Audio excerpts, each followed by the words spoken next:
يا أيها الذين آمنوا لا ترفعوا أصواتكم فوق صوت النبي ولا تجهروا له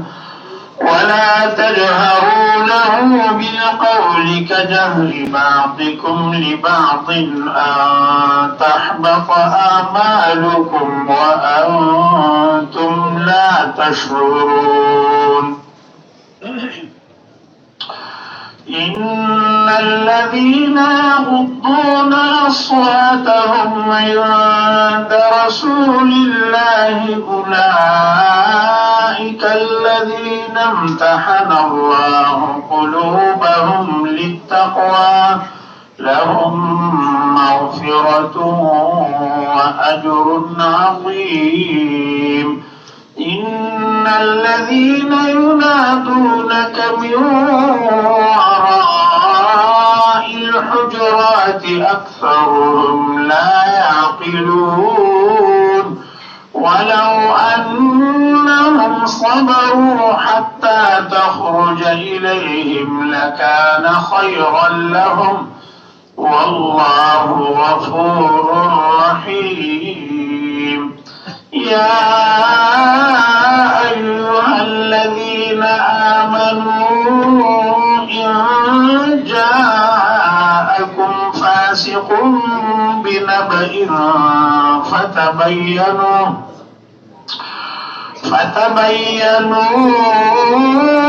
أن تصيبوا قوما بجهالة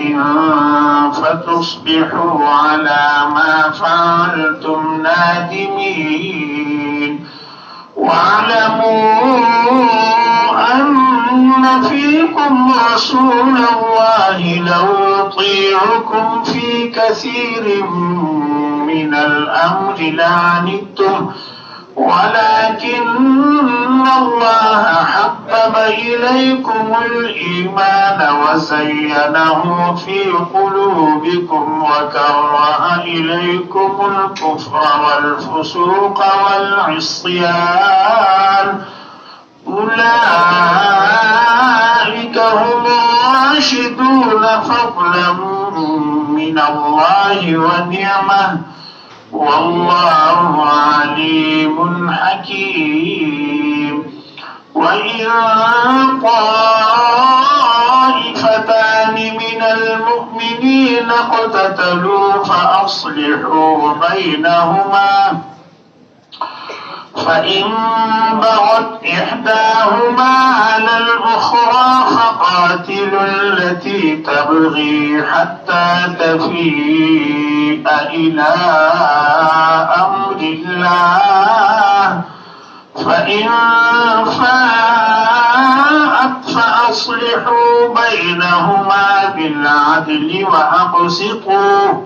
إن الله يحب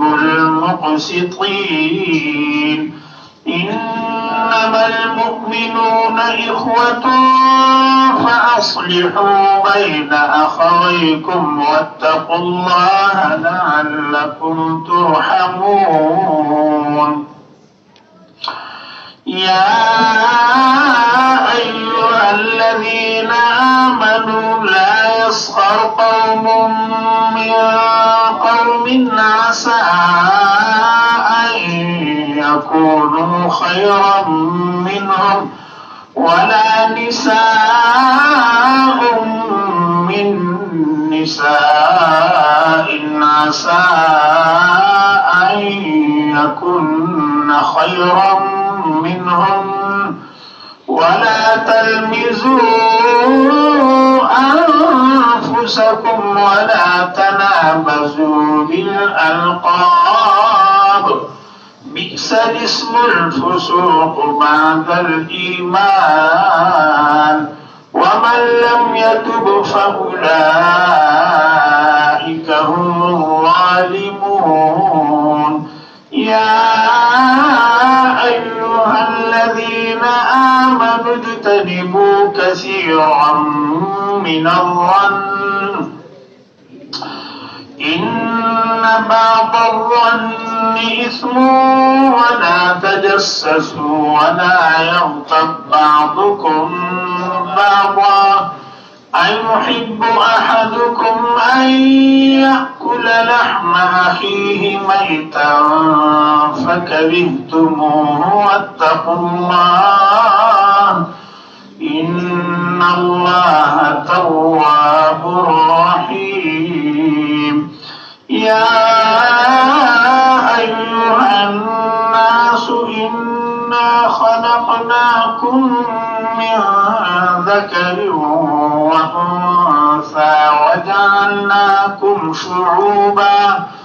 وجعلناكم شعوبا وقبائل لتعارفوا إن أكرمكم عند الله أتقاكم إن الله عليم خبير قالت الأعراب آمنا قل لم تؤمنوا ولكن قولوا أسلمنا ولما يدخل الإيمان في قلوبكم وإن تطيعوا الله ورسوله لا يلدكم من أعمالكم شيئا إن الله غفور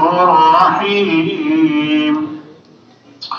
إنما المؤمنون الذين آمنوا بالله ورسوله ثم لم يرتابوا وجاهدوا بأموالهم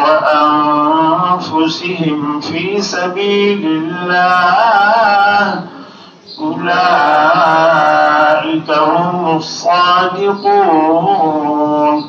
قل أتعلمون الله بدينكم والله يعلم ما في السماوات وما في الأرض والله بكل شيء عليم